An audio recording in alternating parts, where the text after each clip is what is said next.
이사야 54장 1절부터 마지막 절까지입니다. 어제 말씀에서 우리는 여호와의 종의 노래 네 번째 마지막 말씀을 봤고요. 거기서 이 여호와의 종이 우리를 대속하는 대속의 종이다 하는 것을 봤습니다. 특히 53장 12절 말씀은 고린도 후서 5장 21절에 그대로 들어와요. 이걸 이제 전가라고 합니다. 여호와의 종, 이제 신약에서는 예수 그리스도죠. 예수 그리스도가 우리의 죄를 담당하시고, 그래서 범죄자 중 하나로 헤아림을 받음이니라. 사람의 죄를 담당했다 이렇게 말을 하죠. 그렇게 해서 우리 죄를 가져가시고 예수 그리스도의 여호와의 종의 의를 우리에게 전가시키는, 이걸 전가교리라고 해요. 이게 이제 구약에서부터 이미 예언된 그런 말씀입니다. 어쨌든 대속의 종 이야기를 우리가 어제 말씀에 봤어요. 그리고 오늘 이 본문 말씀은 이제 전체가 다 자기 죄로 고난당하는 이스라엘에게 임하는 구원과 축복을 말씀하는 그런 내용입니다. 세 개의 단원으로 이루어져 있죠. 1절로 3절 노래하라로 되어 있고요. 4절부터 10절까지는 위로와 약속에 대해서, 11절로 17절은 이제 요동하는 인생을 사는 자들에게 주신 그 미래적인 예루살렘의 미래에 대한 이야기를 하고 있는 그런 내용입니다. 먼저 1절로 3절 노래하라라고 하는 이 본문을 보시면 잉태하지 못하며 출산하지 못한, 자식을 낳지 못하다가 이 자식을 낳은 여자처럼 노래하라, 그런 이야기예요. 이것은 갈라디아서 4장 27절에도 그대로 인용이 되어 있죠. 그러니까 이사야가 신약의 저자들에게 상당히 많이 인용이 되고 있는 그런 성경 중에 하나입니다. 시편하고 이사야, 뭐 그 외에도 있지만, 그래서 이 남편 없이 홀로 된 그런 여인 같은데 남편 있는 여자보다 자식이 더 많아진다는 그런 말씀을 지금 하고 있어요. 1절이.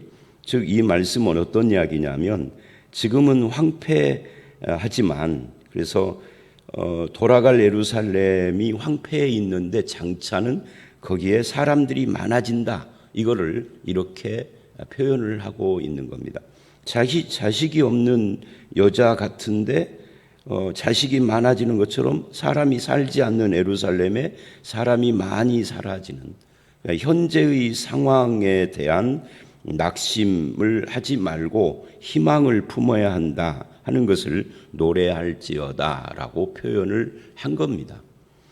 그리고 2절을 보면 이게 마치 출애굽을 할 때 장막처럼 그렇게 이제 장막이라는 것이 텐트입니다. 장막 털을 넓히며 그렇게 이야기를 하는데, 그때 장막을 세우는 것처럼 하나님이 행하실 그 미래에 대한 기대와 믿음을 가져라 하는 내용이 2절 말씀입니다. 그래서 내 장막터를 넓히며 내 초소의 휘장을 아끼지 말고 널리 펴되 너의 줄을 길게 하며 너의 말뚝을 견고히 할지어다.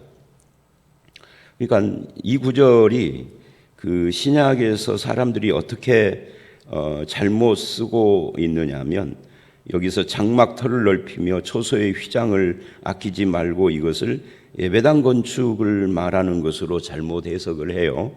그런데 그런 것은 아니고요.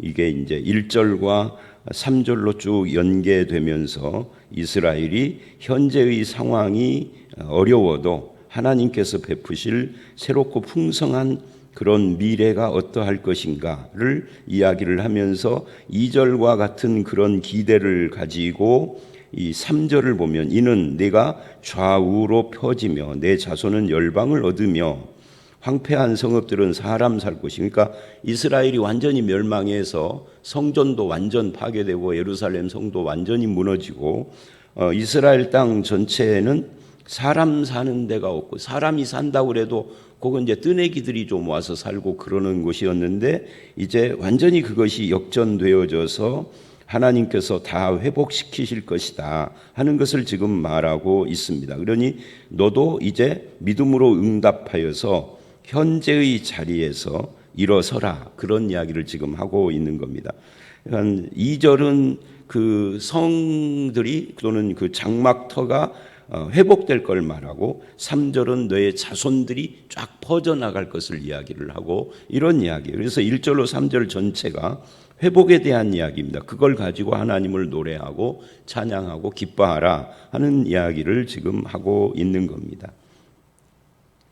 그 다음에 4절서부터 10절, 그러니까 1, 2, 3절은 결국 1절은 자손의 약속, 2절은 땅의 약속, 그리고 3절은 이제 그 자손이 퍼져가는 것을 말을 하고요.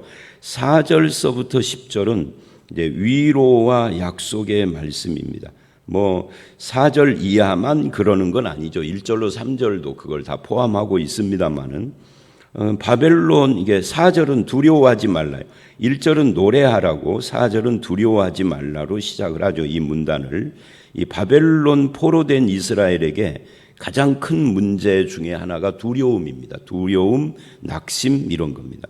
그래서 우리가 이미 전에 봤던 것처럼 이사야 40장에서 이사야서의 두 번째 문단인 이 40장부터 55장, 이것을 시작을 할 때 그때도 이 두려워하지 말라 하는 말씀이 40장, 41장, 43장 여기서 계속해서 반복적으로 나왔던 것을 기억을 합니다. 그리고 이제 오늘 말씀 14절을 보면, 너는 공의로 설 것이며 학대가 내게서 멀어질 것인즉 두려워하지 아니할 것이다 하고, 이 4절이 14절로 쭉 연결이 되면서 학대자들의 분노 때문에 생긴 두려움과 낙심과 의심과 이런 것들에 대해서 지금 4절이 말을 하고 있는 거죠. 두려워하지 말라고. 그럼 어떻게 해야 하는가? 이 4절을 보면은, 내가 수치를 당하지 아니하리라, 놀라지 말라, 부끄러움을 보지 아니하리라, 네가 젊었을 때의 수치를 잊겠고 과부 때의 치욕을 다시 기억함이 없으리니, 그래요. 없으리니, 그러기 때문에 라는 뜻이에요. 그러니까 이 4절 하반부는 왜 두려워하지 말고 놀라지 말아야 하는가에 대한 이유를 말하는 거죠. 젊었을 때의 수치, 과부 때의 치욕, 그러니까 이스라엘의 과거의 죄로 인해서 하나님을 떠난 그런 모습을 젊었을 때의 수치, 과부의 수욕이라고 표현을 한 거예요. 근데 하나님이 그것을 기억하지 않겠다라고 말씀을 하세요. 아니, 기억하지 않게 해주시겠다라고 하는 거죠. 그러니 두려워하지 말고 놀라지 말라라고 말을 해요. 그러니까 우리의 과거의 죄와 실수와 잘못과 허물을 다 씻으시고 기억지 아니하시는 하나님을 믿는다면 두려워하고 놀라지 말아라 라는 그런 뜻으로 말씀하고 있는 것이죠. 뭐 어떤 식으로 그렇게 수치를 다 기억하지 않고 씻어 주시겠는가? 그게 이제 5절부터 나오는 이야기인데요. 특히 5절에 두 가지를 이야기를 해요. 첫째는 내가 하나님이 남편이 되어 주시겠다 그래요. 이는 그러니까 그렇게 수치를 기억도 않고 씻어 주시는 그 이유, 그 방법, 이유, 뭐 이런 것들을 말하는, 너를 지으신 이가 네 남편이다. 그러니까 하나님은 우리의 창조자이실 뿐만 아니라 또한 남편도 되신다라고 말을 해요. 그분이 누구냐? 그분이 만군의 여호와라, 전능하신 하나님이라는 거죠. 또 온 땅의 하나님이다. 온 땅이라는 표현을 보십시오. 이스라엘만의 하나님이 아니라 온 세상의 하나님이라는 거죠. 그런 하나님이 너의 남편이 되고 너의 창조자다. 그래서 아내의 신분과 가치를 어떻게 결정을 하느냐면 남편의 신분과 가치에 따라 결정을 하는 거죠. 이게 제가 전에 자주 했던 말인데요. 부부는, 남편과 아내는 한 몸입니다. 그래서 한 몸이기 때문에 어떤 일이 일어나느냐면 남편이 가지고 있는 모든 것이 아내의 것인 거죠. 반대의 경우도 마찬가지고요. 아내가 가지고 있는 모든 것이 남편의 것이죠. 그 좋은 것도 서로 공유할 뿐만 아니라 나쁜 것도 공유를 하죠. 약점도 공유하고 그게 부부예요. 근데 그럴 마음이 없으면 결혼을 안 해야 하는 거죠. 그렇잖아요. 애초부터 그럴 마음은 없어. 너는 너고 나는 나야. 그러면 결혼하면 안 되는 겁니다. 서로에게 상처가 되고. 그래서 이제 그런 이 일반적인 원칙을 하나님에게도 지금 하나님이 적용을 하시는 거예요. 나는 너의 모든 수치를 담당하는 남편이다 그런 말이죠. 그 온 땅의 하나님, 만군의 전능하신 하나님이 너의 남편이면 게임이 끝난 거죠. 대통령의 아내의 학력이 뭔지 경력이 뭔지 무슨 직업을 가지고 있었는지 뭐 투표하기 전에는 그런 거 따질지 몰라도 일단 되고 난 뒤에는 그런 거고 상관없이 뭐라고 부르죠? 영부인 이렇게 부른다고요. 표를 안 받았는데도 영부인 그러는 겁니다. 그건 같아지는 거죠.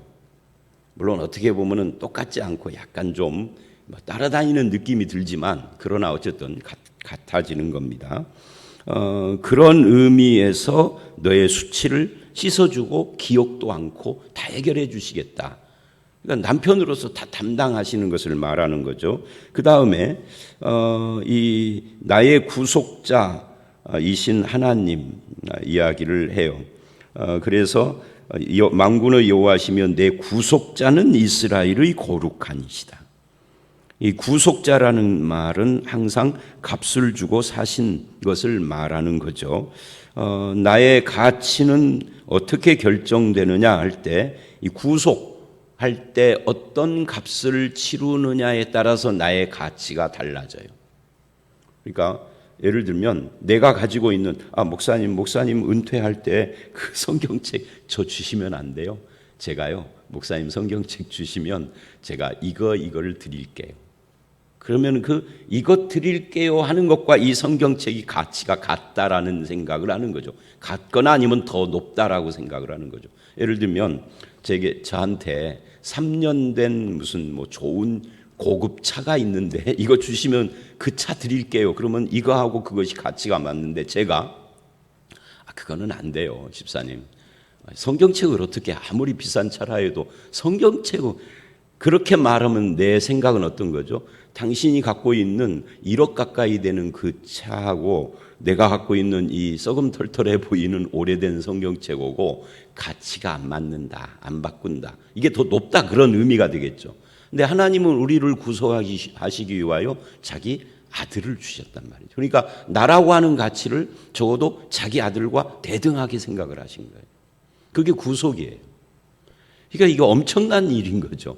근데 너의 구속자가 이스라엘의 거룩한 이다. 이 말씀 제가 최근에도 몇 번 이야기를 했죠. 우리가 하나님 앞에 거룩한 것은 내가 하나님께 구별돼서 하나님의 것이다 그런 뜻이죠. 하나님만 사랑한다 그런 말입니다. 근데 하나님이 우리의 거룩한 자다 그러면 하나님이 내 것이다, 내 편이다, 그죠? 하나님이 내 앞에서 양복 입고 넥타이 메고 오신다 그런 의미의 거룩이 아닌 거죠. 우리는 거룩하면 외형을 생각해요. 예를 들면 제가 어느 날 갑자기 목사가 머리를 쫙 뒤로 해서 꽁지 머리로 이렇게 올리고 주일날 설교로 왔다 그러면 아마 교인들이 난리 날 거예요. 수군거리고 거룩하지 않다고. 근데 거룩은 그거하고 아무 상관없어요. 그렇게 해도 거룩에 손상이 되는 것이 아니에요. 우리나라는 이제 그런 외형적인 거룩에 익숙해 있습니다. 근데 그건 거룩이 아닙니다. 문화마다 나라마다 다 다른 거죠. 예를 들면 아프리카에 아주 미개한 원주민 중에 한 부족이 예수를 믿었다고 생각을 해보십시다. 오늘 예수 믿었어요. 그러면 다음 주일날 어떤 옷차림으로 올까요, 사람들이? 다 저처럼 그렇게 꽁지머리를 한다든지 뒤로 다 묶고 얼굴에다 뭘 칠했다든지 우통 다 벗고 온다든지 그렇게 오겠죠. 근데 거룩하지 않다라고 선교사가 야단치면 다 떨어져 나가겠죠. 그 모습 그대로 하나님을 믿을 때 하나님을 사랑합니다. 우리는 하나님의 것입니다. 내가 하나님께 구별된 우리 부족 전체가 하나님의 것입니다. 이걸 거룩이라고 하는 거예요. 그래서 이제 하나님의 것이니까 그 다음부터는 하나님의 뜻대로 뜻이 없고 하나님의 뜻을 따라 삶을 살겠습니다. 이걸 거룩이라고 그러는 거지. 뭐 양복 입고, 양복은 어디 옷이에요? 우리나라 옷도 아니고 이거 서양 옷이죠. 서양 옷. 우리나라가 개화가 되면서 양복으로 바뀌었습니다만은 만약에 이 서양이 아니라 동양이 서양을 개화시켰으면, 한국이 서양을 개화시켰으면 어떻게 될까요? 일반적인 복색이 전부 다 한복 스타일이 되겠죠. 그것이 문명이라고 그러고, 이건 그냥 인간의 문화일 뿐입니다. 옷, 이 복색이라는 것은. 자, 다시 돌아와서, 그러니까 나는 너의 구속자고 나는 너의 거룩한 이시다. 네 남편이다. 온 땅의 하나님이다. 전능한 만군의 여호와다. 이런 분이 바로 너의 수치를 다 잊고 다 해결해 주시겠다, 이렇게 말을 해요. 그래서 성도는 이런 신분, 나의 구속자가 이스라엘의 거룩한 자고 나의 그분이 만군의 여호와 온 땅의 하나님이 나의 남편이 되시고, 이런 신분과 가치에 의해서 위로를 받고 그렇게 그런 분을 나의 것으로 소유하는 것이 참된 축복입니다. 그래서 성도의 위로는 자기의 신분, 위치, 이 하나님 안에서의 위치인 거죠. 그걸 찾아야 하는 것이죠. 그러지 엉뚱한 것에서 위로를 얻으려고 하면은 안 되는 겁니다. 엉뚱한 것에서 위로를 얻으려고 하니까 문제가 항상 생기는 거죠. 그 다음에 6절, 이 여호와께서 너를 부르시되 마치 버림을 받아 마음에 근심하는 아내 곧 어릴 때 아내 되었다가 버림받은 자에게 함과 같이 하실 것임이라. 그러니까 하나님께서 버림받아 근심하는 아내를 다시 부르는 것 같이 하신다. 이게 뭔 말이겠어요? 포로로 잡혀간 이스라엘, 패망한 이스라엘을 다시 회복시키는 것이 마치 버림받은 아내를 부르는 것과 같다. 호세아가 자기 아내를 찾는 것과 같은 그런 것이다 라는 겁니다. 이걸 이제 거꾸로 말하면, 요즘 이제 여자가 이런 경우가 있는 것보다 남자가 이런 경우가 더 많으니까, 젊어서 딴 여자하고 딴 살림 차렸다가 용서 빌며 돌아오면 받아주는 아내처럼 하나님도 반대로 버림받은 아내가 다시 돌아오면 받아주는, 또는 안 돌아오고 이걸 떠나서 다시 부르시는 그런 모습, 이게 이스라엘에 대한 위로로 이야기를 합니다. 그리고 7절로 10절 말씀은 약속을 하는 거예요. 7절, 8절을 보면 잠시라는 말을 해요. 두 번이나 잠시라는 말을 하죠. 잠시 너를 버렸지만, 이 잠시라는 것은 작다는 거예요. 그래서 큰 긍휼, 이 큰하고 대조가 되는 거죠.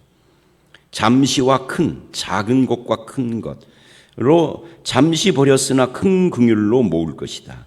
넘치는 진노로 잠시 내 얼굴을 가렸지만 영원한 자비로 긍휼히 여길 것이다. 그래서 대조를 계속 하고 있죠. 이 자비라는 말은 헤세드라는 말이에요. 이 헤세드라는 말은 무한한, 한결같고 변함없는 그런 은혜 또는 신실함, 이런 것들을 이 헤세드라고 합니다.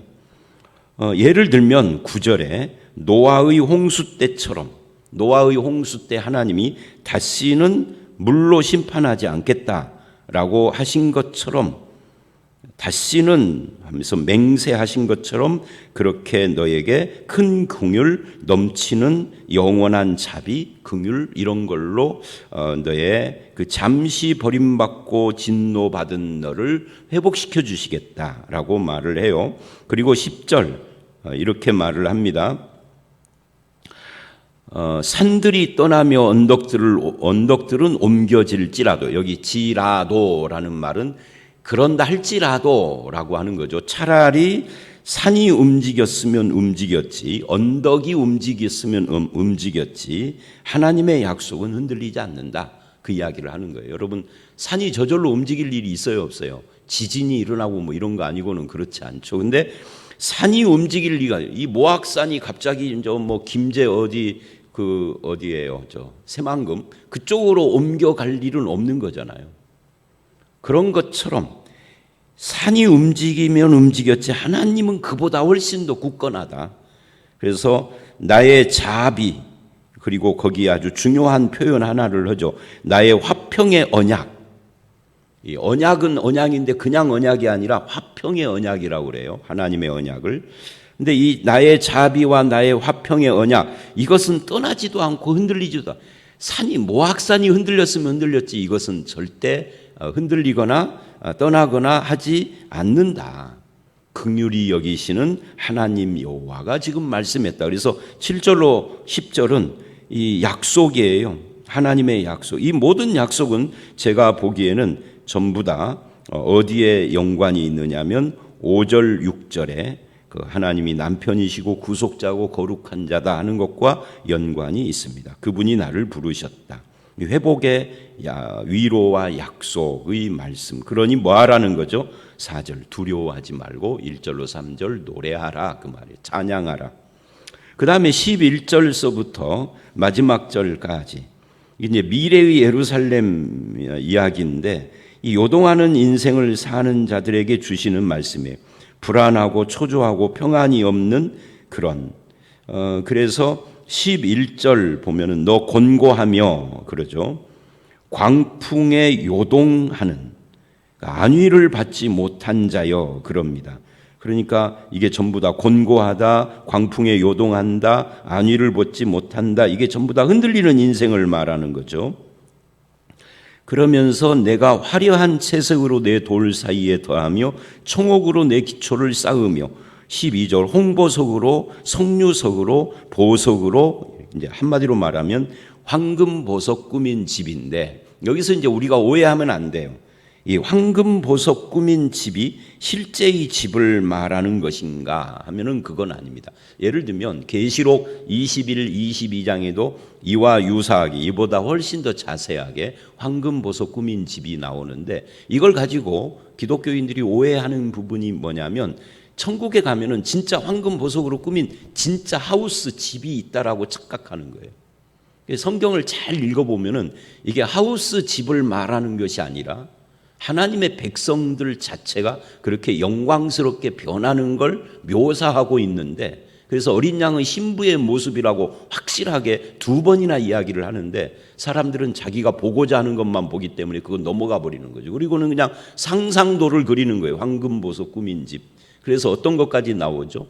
자기가 천국에 가봤는데 펄시 콜레가 그런 말을 해서 우리나라를 뒤집어 놨죠.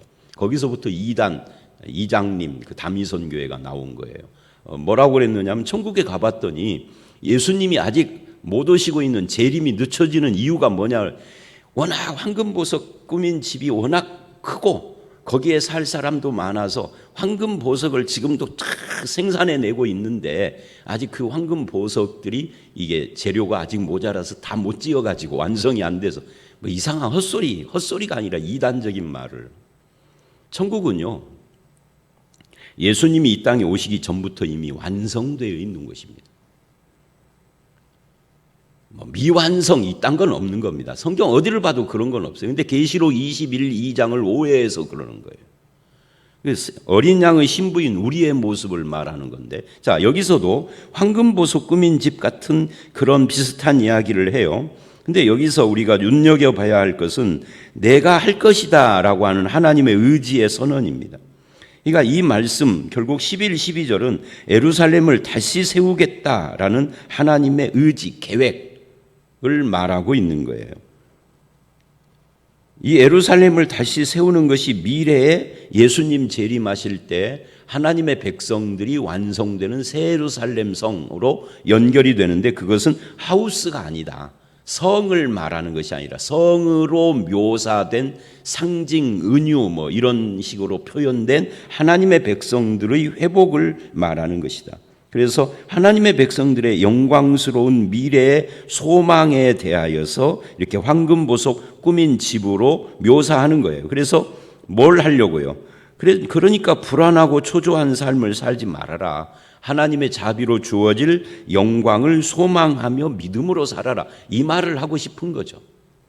아무리 네 삶이 불안해도 그걸 바라봐라 하는 이야기입니다. 그리고 13절에 자녀들 이야기입니다. 내 모든 자녀는 여호와의 교훈을 여기 교훈을 받을 것이니 라는 말씀이 제자가 될 것이다 라는 뜻이에요. 우리가 이제 신앙생활을 하면서 항상 내 신앙도 내 신앙이지만 항상 자녀들의 신앙을 염려하잖아요. 부모들은 그런 것 같아요. 그래서 좀 더 자녀의 신앙을 바르게 좀 해주기 위해서, 또 신앙 교육을 위해서 뭐 요즘은 주일학교 없는 교회들도 있고 그러니까 주일학교 있는 교회를 찾기도 하고 뭐 여러 가지를 시도하는데, 여기서는 네 자녀가 여호와의 제자가 될 것이다 이렇게 말을 합니다. 하나님께서 키우시겠다는 거죠. 네 자녀에게 그래서 큰 평안을 줄 것이다. 너에게만이 아니라 14절 너는 공의로 설 것이며 학대가 내게서 멀어질 것이다. 그러니 네가 두려워하지 않을 것이며 공포도 가까이 안 할 것이다. 계속 초점이요. 두려워하지 말라 찬양하라에다가 맞추고 있어요. 이 54장 전체가. 15절 보라 그들이 분쟁을 일으킬지라도 나로 말미암지 않을 것이다. 그러니까 하나님께서 너희들을 혼란스럽게 분쟁에 빠지도록 하지 않겠다는 거죠. 분쟁을 일으키는 자는 너로 말미암아 패망하리라. 하나님의 보호를 말합니다. 16, 17절 보라 숯불을 불어서 자기가 쓸 연장을 제조하는 장인도 내가 창조하고 그것을 파괴하고 진멸하는 것도 내가 창조하였으니. 그러니까 하나님은 세우기도 하고 패하기도 하는 모든 일을 창조하신 분이다. 하나님의 손안에 있다는 거죠. 여기서 연장 같은 것은요, 이스라엘을 친 바벨론이나 아수르나 이런 나라들을 상징하는 것입니다. 그러니까 그들을 세우기도 하고 패하기도 하는 분이 하나님이시다. 너를 치려고 제조된 모든 연장이 쓸모없을 것이라. 이제 하나님께서 그들을 대적하여 너를 대적하여 송사하는 모든 혀는 내게 정죄를 당하리니 이는 왜 그러느냐? 여호와의 종들의 기업이요 이는 그들이 내게서 얻은 공인이라. 그래서 하나님께서 안전을 보장하시기 때문에 그렇다는 거예요. 자, 오늘 말씀 여기까지인데요. 오늘 말씀 이렇게 복잡한 것 같이 이야기를 했지만 전체를 쭉 해서 결론을 맺으면, 그러니까 두려워하지 말고 노래하라 하는 이야기인데, 두려워하지 않고 노래해야 할 이유에 대한 이야기를 쭉 했어요. 그 이유 중에 핵심이 아까 드린 것처럼 하나님이 남편이고 하나님이 구속자고 하나님이 거룩한, 너를 향하여 거룩한 자다.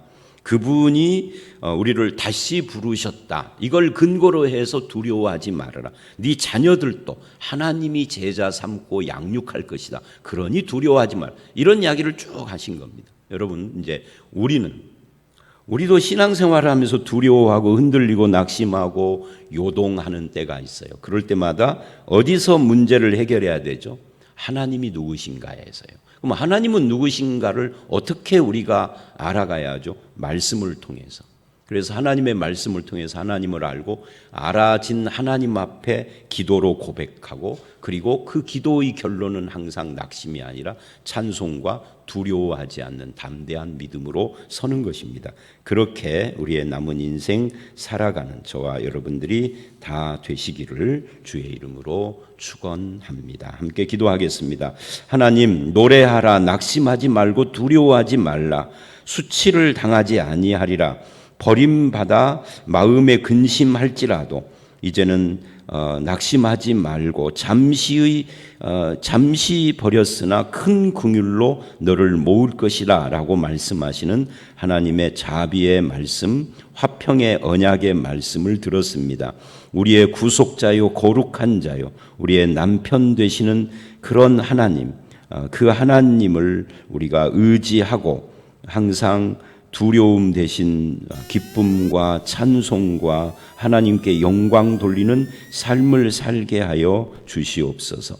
잠시 우리가 흔들릴 수도 있지만은 큰 평안으로 우리와 함께 하시며 우리를 붙들어 주시는 그 하나님을 늘 묵상하고 하나님과 동행하는 우리의 남은 인생 되도록 인도해 주실 줄 믿사옵고 예수님 이름으로 기도드려 싸움나이다. 아멘.